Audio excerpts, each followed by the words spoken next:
भगत सिंह 1929। भगत सिंह का पत्र सुखदेव के नाम। भगत सिंह लाहौर के नेशनल कॉलेज के छात्र थे। एक सुंदर सी लड़की आते जाते उन्हें देखकर मुस्कुरा देती थी और सिर्फ भगत सिंह की वजह से वह भी क्रांतिकारी दल के करीब आ गई। जब असेंबली में बम फेंकने की योजना बन रही थी तो भगत सिंह को दल की जरूरत बताकर साथियों ने उन्हें यह जिम्मेदारी सौंपने से इनकार कर दिया। भगत सिंह के अंतरंग मित्र सुखदेव ने उन्हें ताना मारा कि तुम मरने से डरते हो और ऐसा उस लड़की की वजह से है।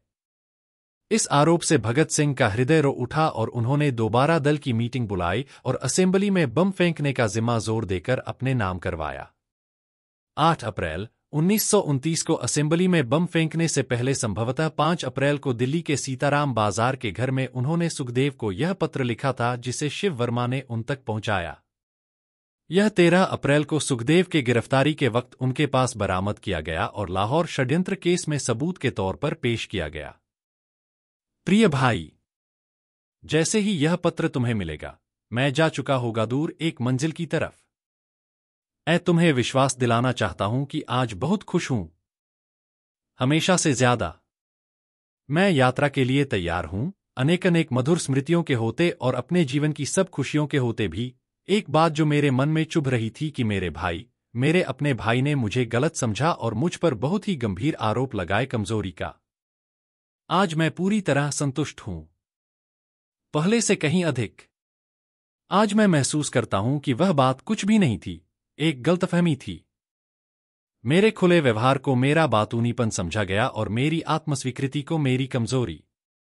मैं कमजोर नहीं हूं, अपनों में से किसी से भी कमजोर नहीं। भाई, मैं साफ दिल से विदा होऊंगा। क्या तुम भी साफ होगे? यह तुम्हारी बड़ी दयालुता होगी, लेकिन ख्याल रखना कि तुम्हें जल्दबाजी में कोई कदम नहीं उठाना चाहिए।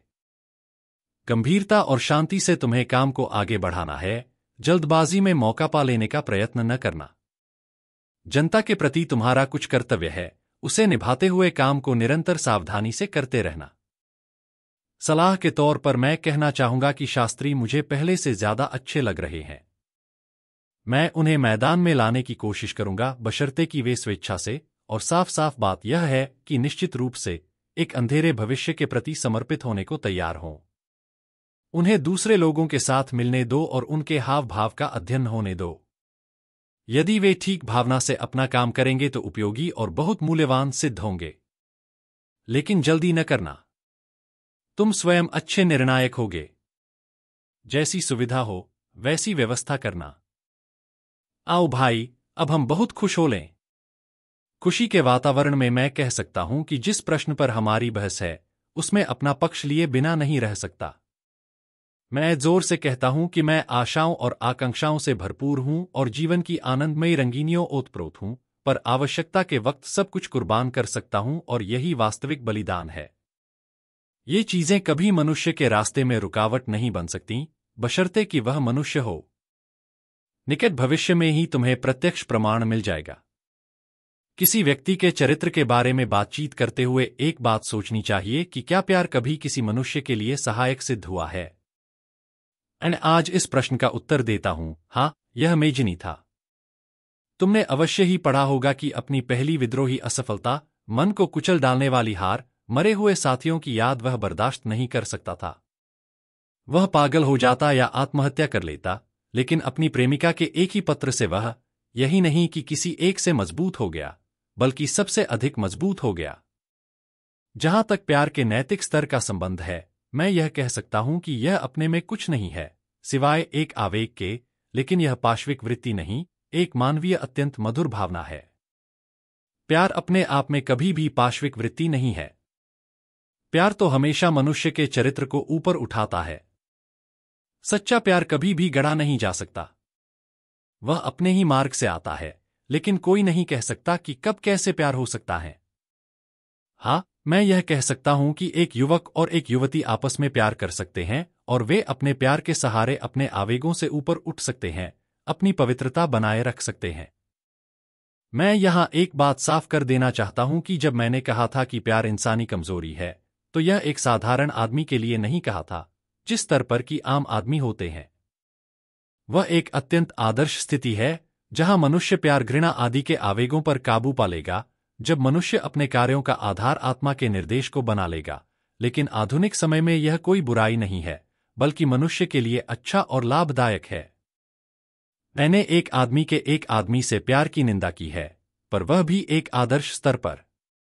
इसके होते हुए भी मनुष्य में प्यार की गहरी भावना होनी चाहिए, जिसे कि वह एक ही आदमी में सीमित न कर दे बल्कि विश्व में रखे।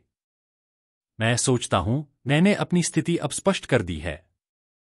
एक बात मैं तुम्हें बताना चाहता हूं कि क्रांतिकारी विचारों के होते हुए हम नैतिकता के संबंध में आर्यसमाजी ढंग की कट्टर धारणा नहीं अपना सकते। हम बढ़-चढ़ कर बात कर सकते हैं और इसे आसानी से छिपा सकते हैं, पर असल जिंदगी में हम झट थर-थर कांपना शुरू कर देते हैं। मैं तुम्हें कहूंगा कि यह छोड़ दो। क्या मैं अपने मन में बिना किसी गलत अंदाज के गहरी नम्रता के साथ निवेदन कर सकता हूं कि तुम में जो अति आदर्शवाद है, उसे जरा कम कर दो और उनकी तरह से तीखे न रहो, जो पीछे रहेंगे और मेरे जैसी बीमारी का शिकार होंगे। उनकी भर्त्सना कर उनके दुखों तकलीफों को न बढ़ाना। उन्हें तुम्हारी सहानुभूति की आवश्यकता है। क्या मैं यह आशा कर सकता हूं कि किसी खास व्यक्ति से द्वेष रखे बिना तुम उनके साथ हमदर्दी करोगे, जिन्हें इसकी सबसे अधिक जरूरत है? लेकिन तुम तब तक इन बातों को नहीं समझ सकते जब तक तुम स्वयं उस चीज का शिकार न बनो। मैं यह सब क्यों लिख रहा हूं? मैं बिल्कुल स्पष्ट होना चाहता था।